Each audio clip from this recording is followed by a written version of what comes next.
Thanks everyone for having me. I'm Nicole Ferguson. I'm a senior director on our auto product team in business insurance at Travelers.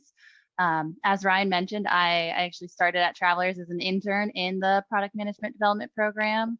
And then I went through the program as a full-time participant in 2016, from 2016 to 2017. So had a great experience in the program. Ryan and the managers are awesome and do a great job at structuring the program to be just a really good blend of trainings and networking opportunities and hands-on project work and just a lot of fun at the same time. So definitely can't say enough about PMDP, and kind of starting your career in PMDP in insurance is just really valuable experience. So I started in PMDP, and since then I have spent almost all of my time in the auto space, both in personal insurance and now most recently in our business insurance organization as well. And primarily focused on telematics pretty much the entire time. So I'm located in Hartford, so I'm in our Hartford office here in Connecticut.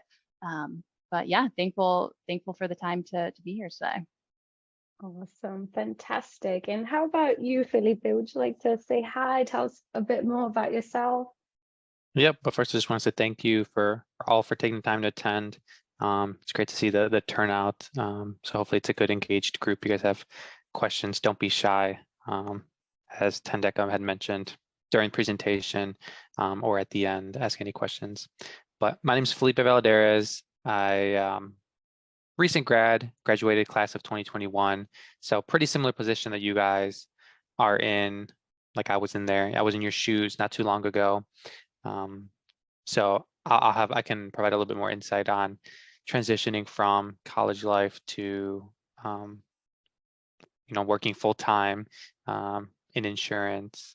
But a little bit background on myself. I went to school, grew up in Chicago suburbs. I went to school at a small liberal arts school called North Central College, where I studied actuarial science. And then I found Travelers through an internship. I did 2 internships, and before I transitioned into working full time. So now I work as an actuary at Travelers, and in my current role, I work in business insurance on the actuarial product team, our all lines team. So actuarial product is more focused on developing the products that like some of our actuaries use.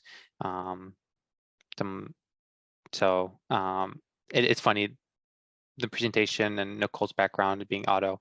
I do have I had a prior role within Travelers that was also focused on auto pricing. So do have some experience there, but not sure how relevant or if we'll really need to get into that too much.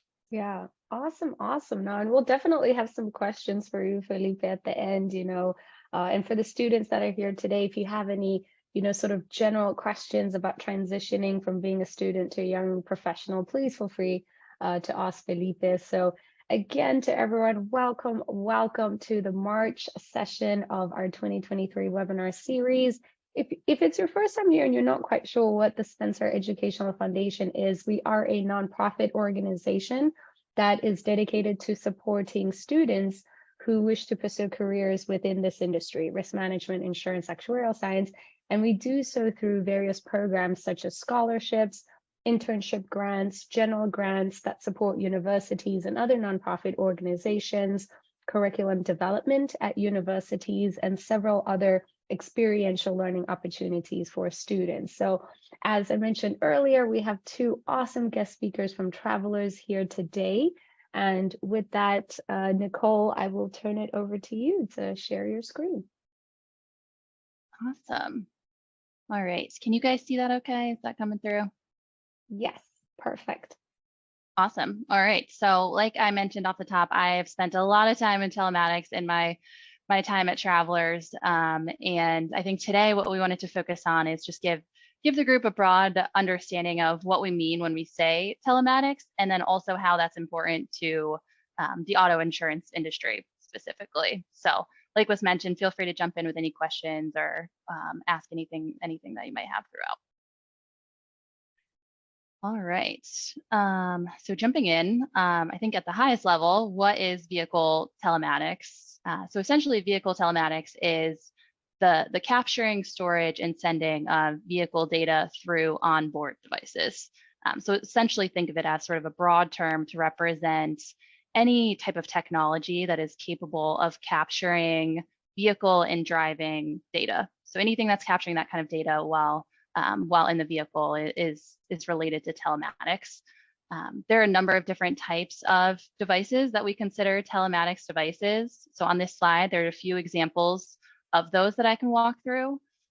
So going from left to right, first we have the OBD2 or plug-in device. This was probably the most common telematics device in the early days of telematics. And essentially what this is a small device that you plug into your car's OBD port. So it's a little device that you plug in and it captures and sends all of the telematics data directly from the vehicle itself. Next is your mobile phone. So our mobile phones actually have a ton of different sensors within them that enable the phone to capture many different types of driving data. So the same sensors and technology that allow apps like Google Maps or even your fitness apps to work are also capable of capturing driving data as well. So there's some really interesting technology in the phones that gives us some unique data to capture in the driving space. And then from there, we have the Bluetooth tag, which is sort of a hybrid between the OBD device and mobile phones. This is a tag that sticks to the windshield of the vehicle, but also wirelessly connects to the user's mobile phone as well. So essentially that tag on the windshield is sending data back and forth to the mobile phone. We also have connected vehicles, and connected vehicles are sort of the up and coming provider of telematics data. So auto manufacturers are equipping recent model year vehicles with embedded connectivity directly into the vehicles, all of which collects a ton of information related to the vehicle itself, how it's being driven, the driving behaviors, all of that type of information is being collected directly from the technology that manufacturers are building right into the vehicles themselves. So there's no external device needed. The vehicle is essentially doing all of it automatically and capturing all of that data in a variety of different ways. And then the last two here are more commonly used in the commercial auto space, I would say, as opposed to kind of a personal auto side. Electronic logging devices, or ELDs, as they're often referred to, are devices that are required to be in all big trucks. So think tractor trailers, they're all required to have these ELD devices in them. And they're kind of similar to a plug-in device where they plug directly into the vehicle and they capture all sorts of vehicle and driving data. And then lastly, dash cams. Dash cams are also really interesting. They can be installed in any type of vehicle, but we most commonly see them in commercial use vehicles, especially with big trucks like tractor trailers. And the interesting thing about the dash cams is that the cameras can be programmed to basically record outward or inward. So they can see outward to capture kind of what's happening on the road and what's happening around the vehicle as it's driving, but also inward as well to see what's happening on the inside of the vehicle at the same time. So because of that, there's just a ton of different types of data that can be captured through video. It's early on in kind of the analysis and understanding all of the functionality and all the value that comes from video data, but a ton of potential, especially in the commercial auto space moving forward. So these are just a few examples. There are, I'm sure, a lot more different types of devices that can capture telematics data, but I would say these are probably the most common ones right now. And at the end of the day, it's really any device that's capturing driving or vehicle data is considered a telematics device. And that's really the gist of telematics is getting that data on how the vehicle is being driven, how the driver is driving, all of the data and insight that comes from the vehicle data there. So I'll pause there. I know that was a lot. Any questions on any of that content? All right, so kind of bringing it a step further. So we have all these telematics devices that we just talked about, and they all provide a significant amount of both vehicle and driving data. On this slide, we wanted to highlight a few examples of what that data can actually look like and what are some of those data attributes that we can actually gather from all of these devices. So this first category here is driving behaviors. And this is one that's really focused on the driver specifically and how well or safely they drive. So some of the examples of this are speeding, braking, cornering. Those can all be good indicators of safe driving. A big value from mobile phone telematics is the ability to gauge distraction and how often someone is engaging with their phone while driving. As we all know, there's significant risk associated with doing that. And by getting telematics data directly from the mobile phone, we have the ability to see and really quantify what that risk is of when people are using their phone while driving. Next, we have vehicle diagnostics, and this can really be anything from maintenance information. Does the vehicle need to be serviced? How often is it serviced? Things like fuel consumption or idle time. Any data that is basically coming directly from the vehicle itself is going to sort of fall under that vehicle diagnostics category. GPS is an interesting one too. GPS data points are things like location, what time and day is the vehicle being driven. Telematics can also provide things like asset tracking or geofencing, basically to understand where are your vehicles at all times, and are they kind of staying where you expect them to be, things like that. On the bottom row here, crash detection is a newer one. So many of the telematics devices can actually provide information on when a crash might have occurred. And they can also provide data and information around the crash itself as well. We have a slide a little bit later on in here that goes into more detail on that one, but things like when did the crash happen? What was the impact? Where did it happen? Giving an idea of severity of the incident, all those types of things can be gathered through telematics devices as well. And then the last two are video related. And like I mentioned on the last slide, video can be recorded both inward and outward. So inward facing cameras can provide information like, is the driver distracted? Did they wear their seatbelt? Are they tired? With the introduction of AI into video telematics, there's just a ton of potential and a ton of different ways that the AI can slice and dice the data to give you really interesting data points. A lot of things that you would think, how the heck can this camera know that, you know, I'm tired, and how can it see through my sunglasses? And somehow the cameras can. So it's a newer technology, but definitely a really, really interesting one as we start to kind of better understand what that looks like.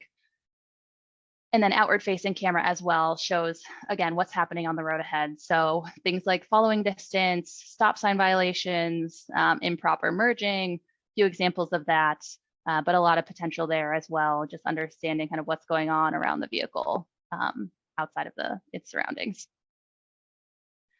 So we'll add, not every device type can provide the same types of data. So depending on kind of what insights you're hoping to gain, that will likely inform the best source of that data. But between the examples shown on this slide and the probably thousands of others that exist out there, there's just a ton of value that can be seen with the data that comes from all of these types of telematics devices.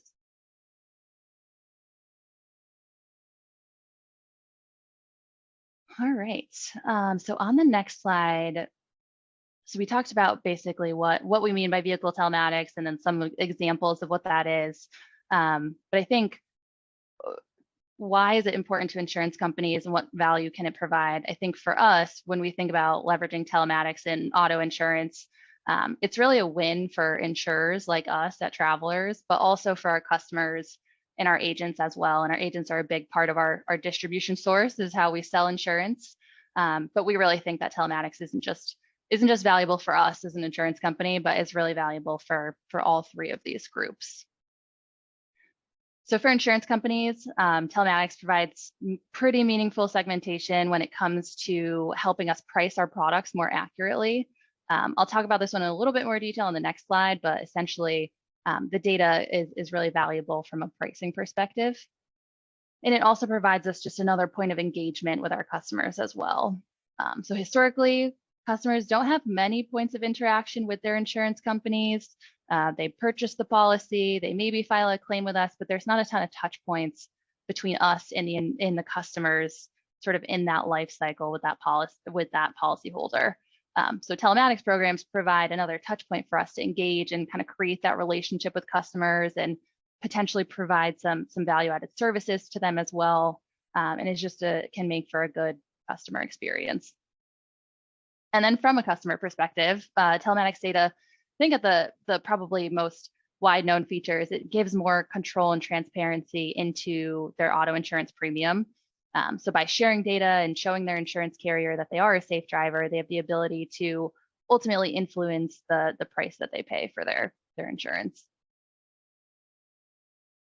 And then lastly, for agents, again, who sell a lot of our business for us, telematics gives them a more competitive price to offer their customers. So most telematics programs offer a discount for participating in them, and that gives agents a more competitive price to give their customers.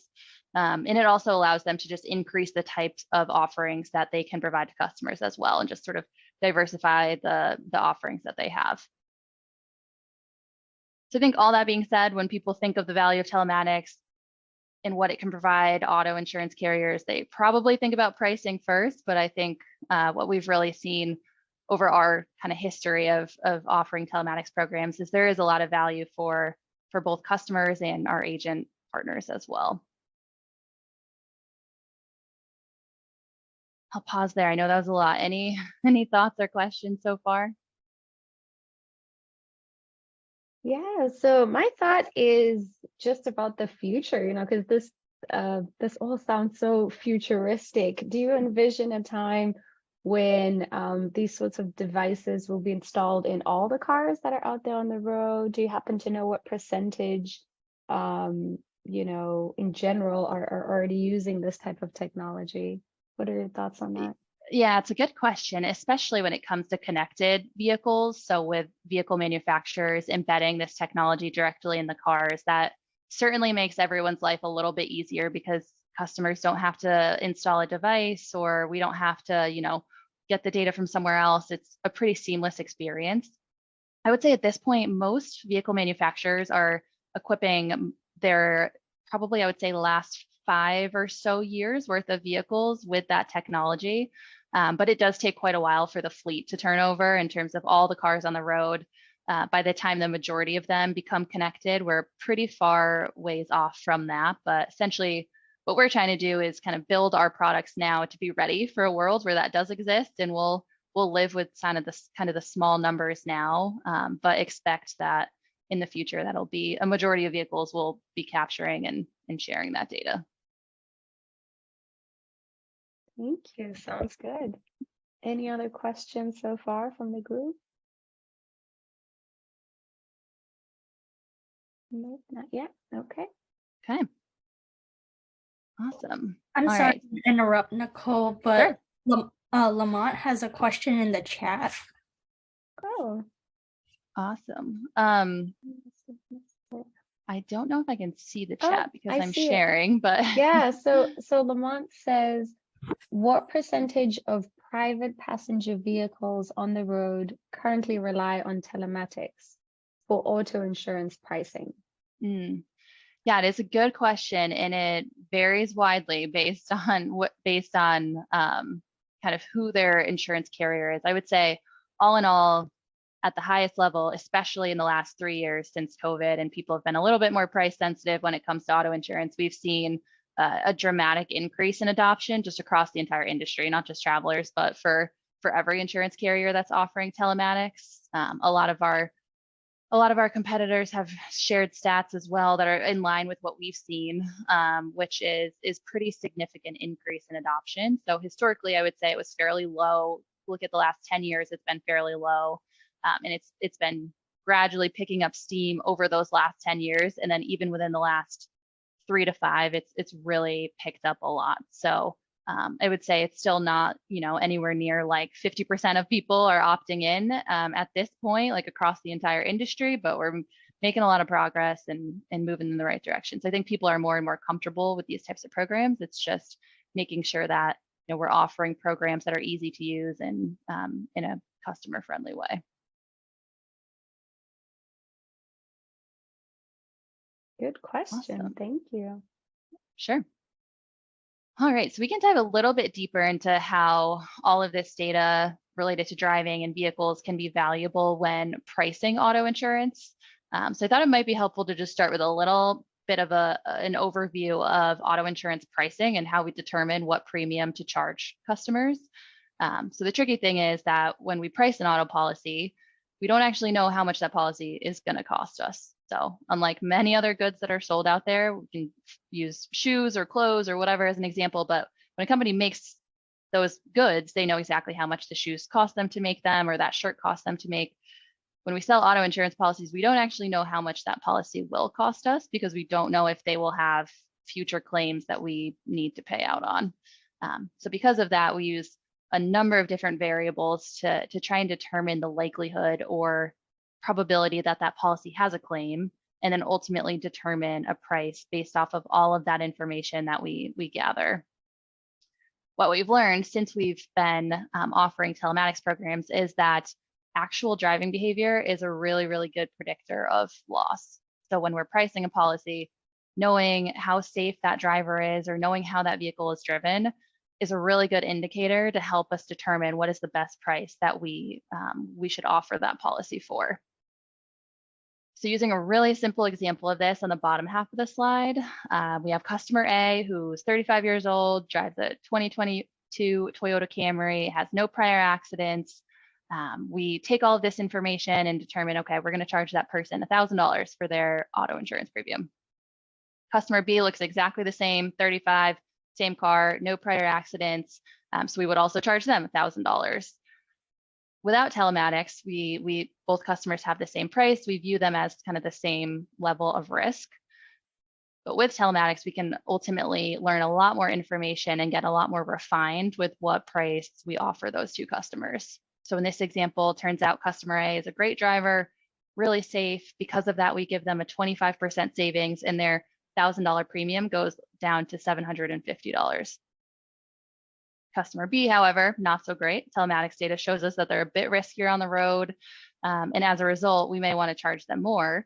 So we increase the premium up 25% ultimately to that $1,250 number. So this is a really simple example. And there are hundreds of variables that go into pricing an auto policy, but I think it's what's important from a telematics perspective is that getting that driving data gives us the ability to give customers a more accurate and ultimately more personalized price.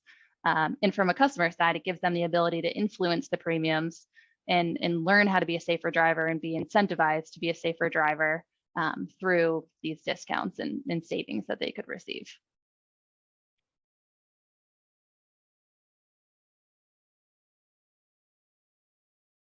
All right, so I think from here, we wanted to dive into a bit more about travelers telematics programs and what they look like for us and how what types of programs we offer our customers today.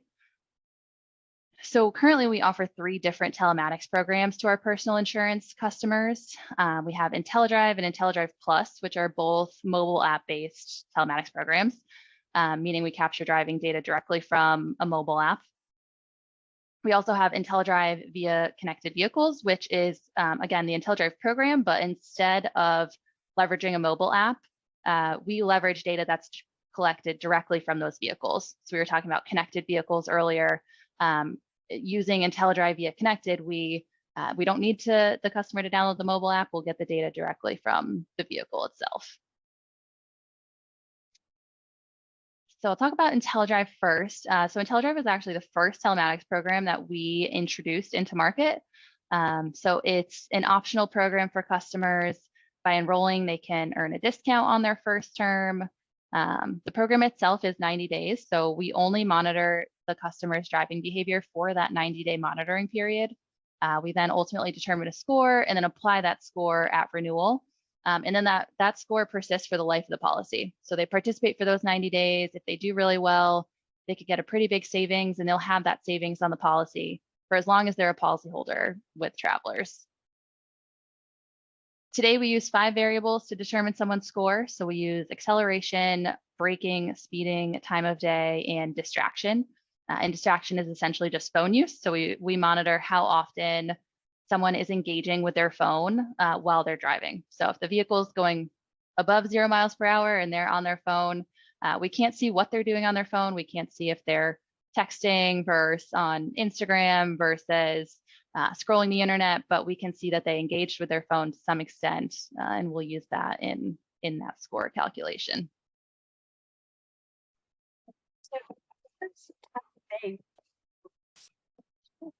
Oh, you're kind of breaking up a bit, Tiffany. Can you try again, or maybe move closer to the mic? I was wondering, is this better? Yes, much better. I was wondering how time of day plays into the score calculation. Yeah, so it's a good question. So we basically look at most often what time and what day are they driving most often. So for us, we see the biggest risky time to be on the road, or the time that we would think could be a bit riskier, is those really late night, early morning trips. So think from like midnight to 3 a.m. We have a great R&D team who digs into all of these variables and could talk about it way better than I can, because they're way smarter than me when it comes to anything physics, and all the scoring stuff they do is awesome. So they've looked at time of day, and essentially what we see is that when people are out on the road from those really late night, really early morning times, there's quite a bit more risk in their driving. So it's definitely an interesting one. It's one we get a lot of feedback on, because as you can imagine, the other 4 are very easy to control. That one might not be so much in your control. But again, for the most part, most people still score pretty well on time of day, as long as you don't consistently drive during those times. It shouldn't impact the score too much.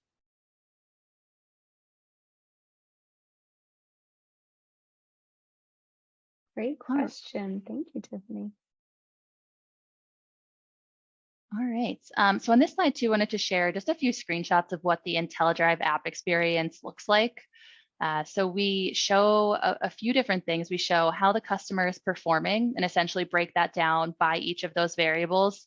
We tried to be really transparent. We wanted customers to have a good idea of how they were performing and where they could improve. So this is a good way to see kind of what areas you do well in, what you might need improvement on.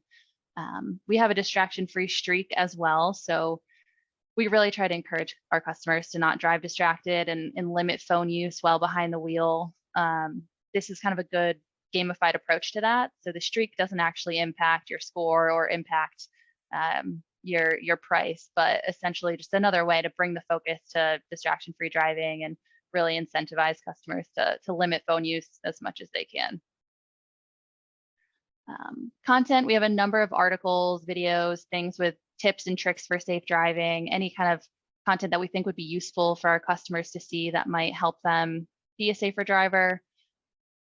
And then the last one there is trips. So customers can see each of the trips that they took. They can see if they had any events on those trips, what those were, where they happened, and really give transparency into what's impacting their score and what their trips look like. So with the whole experience, we tried to be really engaging and provide not only the necessary information that they might need from a program perspective, but also as much information and things to engage with to really encourage safe driving and give customers the tips and tricks that they need to ultimately be safe on the road. Any questions on IntelliDrive before I flip to the next slide?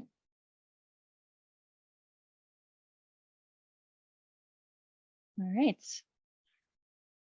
So the newest functionality that we added to IntelliDrive is crash detection. So I mentioned a little bit in the beginning, but essentially what crash detection does is it now gives the IntelliDrive app the ability to detect if our customer has been in a crash.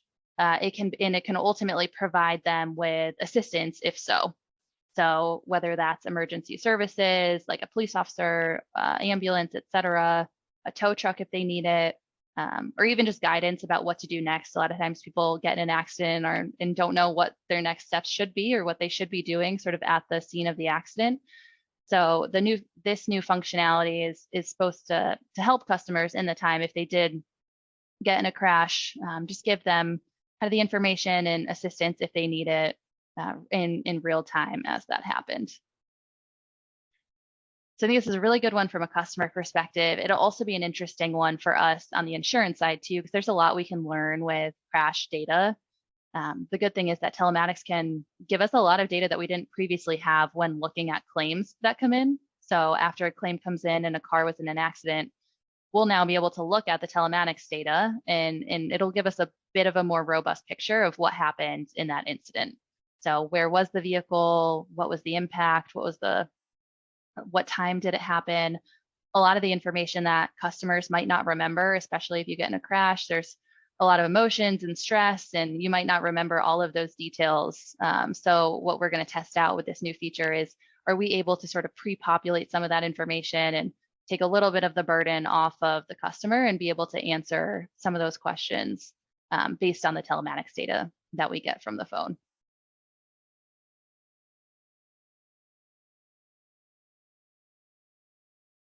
All right, so the next program that we have is called IntelliDrive Plus, and it's set up very similar to IntelliDrive, but instead of a one-time 90-day monitoring period, it's continuously monitored.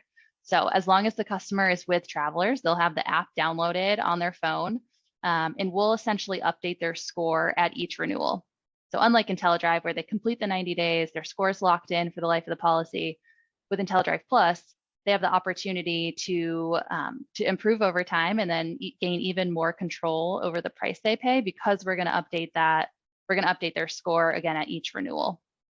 So this is a newer one for us. We've only had this in market for about a year or so, but I think a good one for us to understand just the difference between how customers react to one versus the other, and what information we could potentially learn by getting the data continuously as opposed to the one-time monitoring period.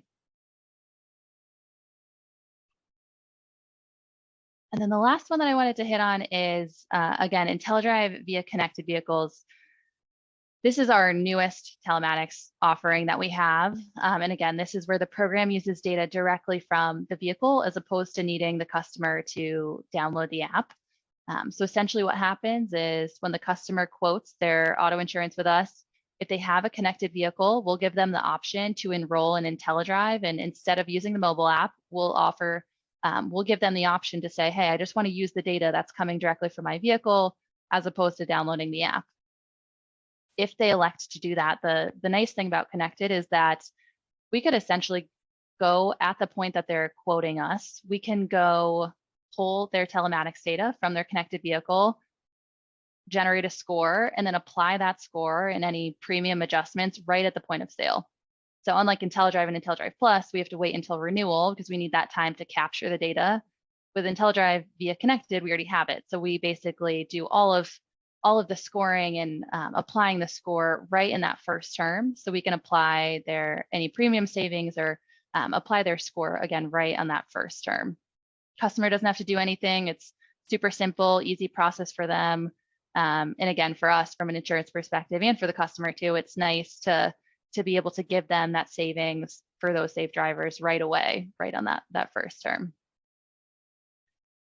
So this is one it's a little smaller for us right now. Like I mentioned earlier, connected vehicles are just limited in volume right now in terms of how many connected vehicles are out on the road. I think while smaller now, this is one where we expect the program to grow over time. And as the fleet turns over and becomes more and more connected, we would expect this program to grow. And I think there's a lot of value for us, and there's a lot of value for customers here as well.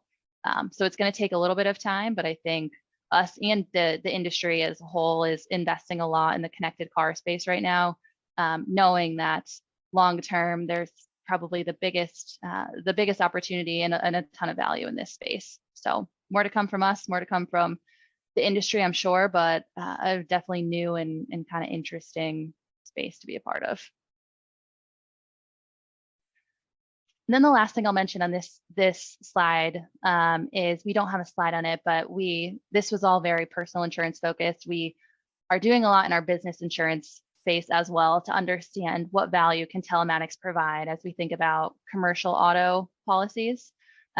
Commercial auto as a whole across the industry has been pretty far behind personal insurance in the telematics space, but everyone's investing really heavily and really quickly in this space because I think people have seen all the value that it provides personal insurance. The assumption is that it's going to provide just as much value in the business insurance space. So it's just figuring out how do those programs differ and what is different between the two. But the expectation is that telematics will provide a lot of value in commercial auto, and a lot of time and energy now going into figuring out what that looks like and how do we get there. So more to come from on that one as well. But I think another one that the industry is really focused on right now is how do we make telematics work for commercial auto risks. Awesome. So we do have a question for you, Sure. Nicole, from Princess, and she apologizes. The background's a little noisy, so she can't unmute herself. But her question was just about limitations in general. Like, what are some general limitations in telematics?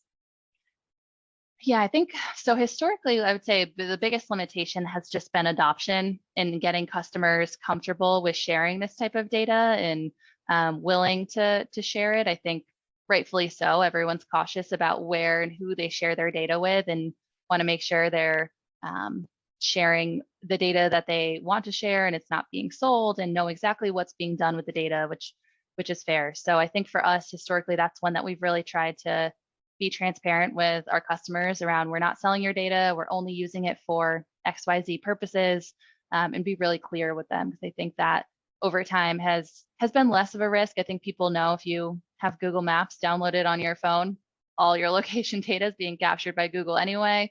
So a lot of this information that we're using, again, is already being captured by the phone. So I would say historically, from an adoption rate standpoint, people have been a bit concerned about data and privacy issues. We have seen that less and less over time. So I think adoption's a big one. I think looking forward, it's how do we live in a world where we have all these different types of programs and make it clear and easy to understand for both our customers and our agents. We want to have all these different types of programs because our goal is to have a program that fits everyone's needs. So however someone wants to participate in telematics, we want to have an offering to satisfy that. The flip side of that is making it easy to understand and making it clear from both a customer and agent perspective. So I think going forward, that's probably one that we'll focus on, is as we get more complex with these things, how do we keep it simple at the same time? Fantastic. Thank you. Great question, Princess. Thank you. Any other questions for Nicole before we transition? Yes, go ahead, Mimi. Hi. When I was stating my fun fact, I like to be very honest about it. I didn't really mean it by I was majoring actuarial math with a minor in risk management. I wanted to add more. I was hesitant, but I actually interned for State Farm, and I felt a little bit scared what's going to happen if I join this call.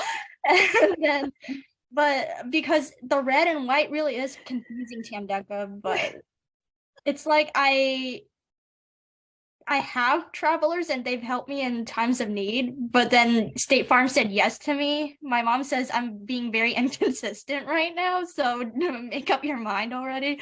So, but I'm always open to making new friends, and I look forward to reaching out with Nicole and Ryan if there's any fall 2023 job opportunities when I graduate, or spring 2024, because we all know life happens and my graduation might get delayed. And at this point, I'm used to it and I'm pretty flexible. And Felipe, after this call, I'd like to send you like via LinkedIn just to talk about life after college and just trying to find time to take an actuarial exam because we're studying the same thing. Awesome, awesome. And by the way, Mimi, like, just because you interned at a competitor, that doesn't mean we're going to kick you out of this call. So the good thing about this industry is that skills are transferable, right? So the fact that you did an internship at a different company is fantastic. That's something wonderful to have on your resume. And that doesn't mean that you can't work for Travelers one day in the future. So thank you for being here. And yes, I totally see what you mean about the red and the white and how the logos can get confused. I totally see that as well. But I just put Felipe's LinkedIn path into the chat. So if anyone would like to click on that, connect with him personally. And I think that's a good segue into Felipe. If you wanted to check just for the last few minutes that we have on this session here today, tell us a little bit more about yourself, and perhaps let's start with which school you went to, what your major was, and then what that transition was like for you once you graduated and became a young working professional at Travelers. What was that like for you?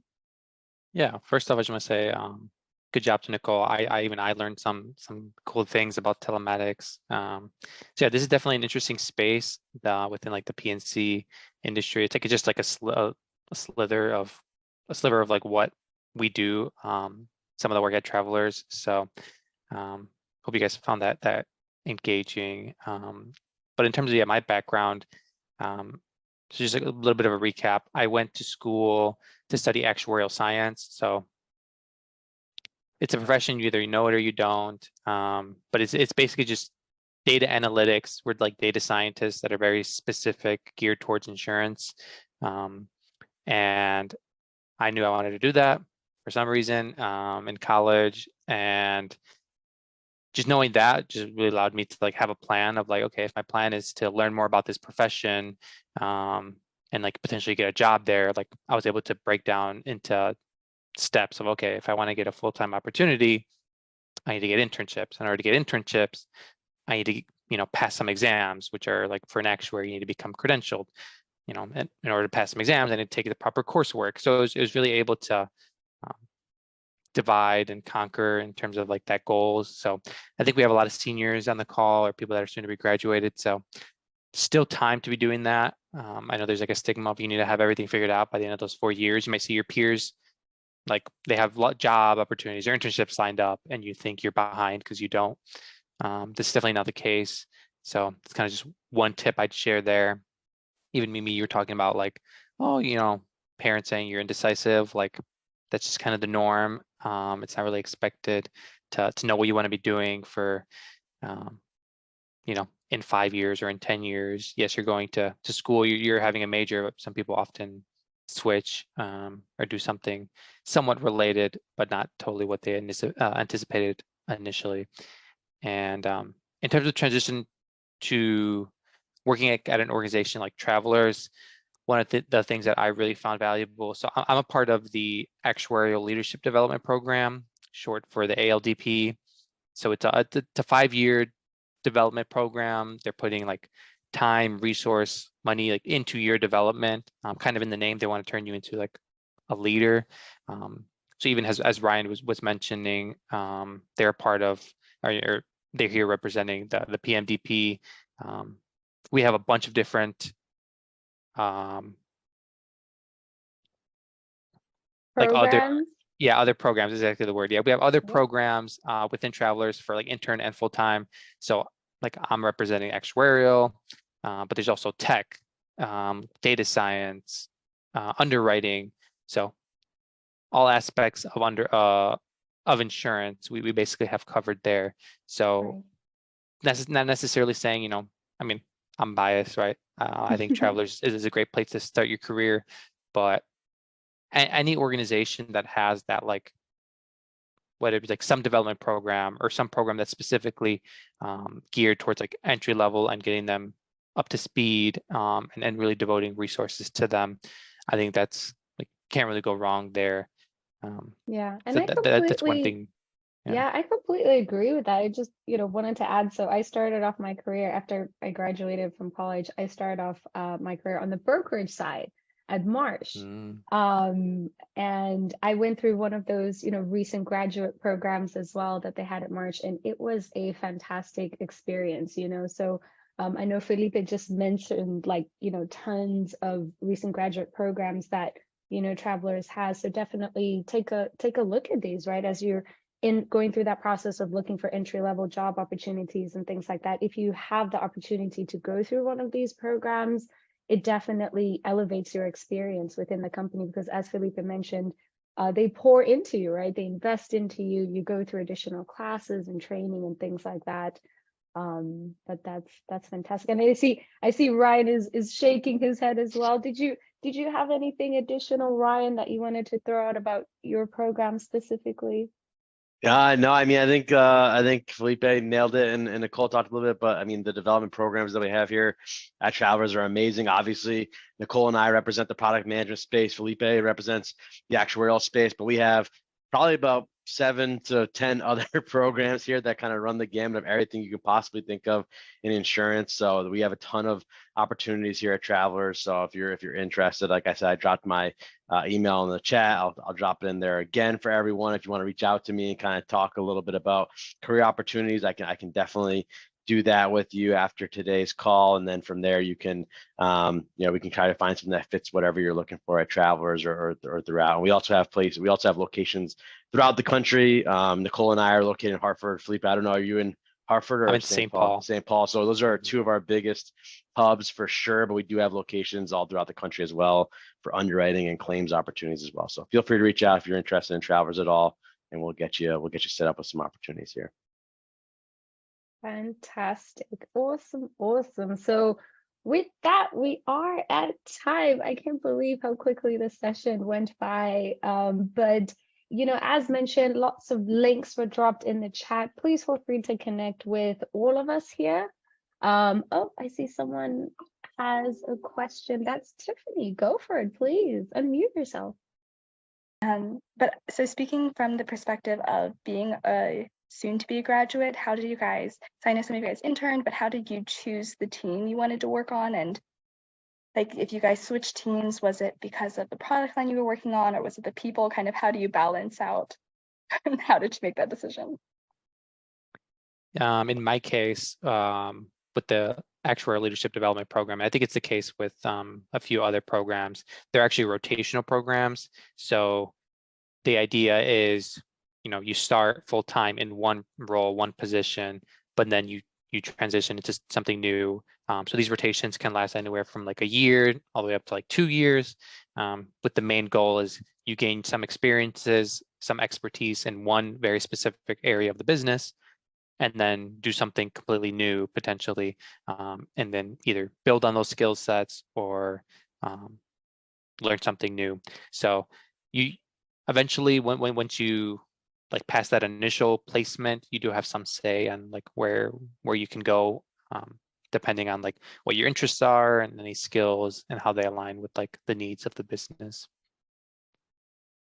Yeah, and I can quickly add too, from a PMDP side, very similar. We don't have as long of rotations as the actuarial program, but I think that's, whenever someone asks me what I enjoyed most about PMDP and why it's a great place to start your career, I think it's because you get exposure to so many different types of projects and so many different teams that it gives you a really good understanding of what are the opportunities out there, where do your skill sets match up, and where do your interests match up, and helps really inform you of where you kind of see yourself fitting into the organization. So a lot of different exposure opportunities to different types of work and different teams that can help kind of inform where you go once you finish the program.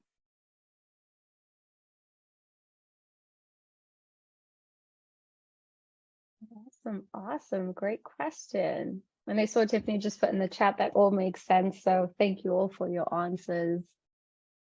Fantastic. Thank you all for the comments and everything that is in the chat box. It looks like this was a fantastic session. I enjoyed the engagement very much and the questions. So as I mentioned, we all are on LinkedIn.